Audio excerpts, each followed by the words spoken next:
Nag-iisa, nag-iisa lang naman. Bakit ba walang kadala-dala? Nakakatuwa naman ito. Kahit bata pa siya, ang kanyang boses matured. Ang R&B feel niya, is on point. Nasa ano talaga niya, yung peg ng pagra-rap. Napaka-natural. Articulated ang kanyang text. Napapasayo tuloy ako.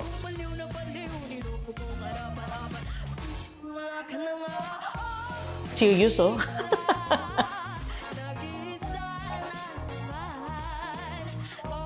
Bagay na bagay sa kanya yung kanta. On point, ang feel, ang rhythm.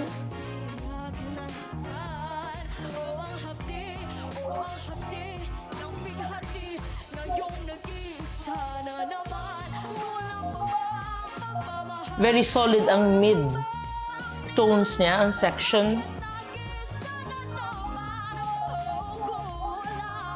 Strong chest tones.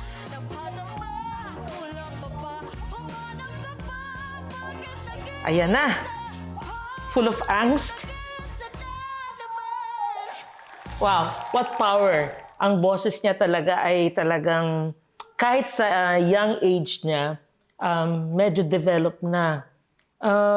Of course, in time, syempre dito sa Clash, hindi lamang yun ang kailangang makita, pero tignan natin yung growth niya. Nag-umpisa pa lang siya sa age niya, pero nandun na yung solid yung kanyang pag-apply ng kanyang technique sa pagkanta nito. Lalong-lalo na yung style na kinanta niya ay akmang-akma sa boses niya.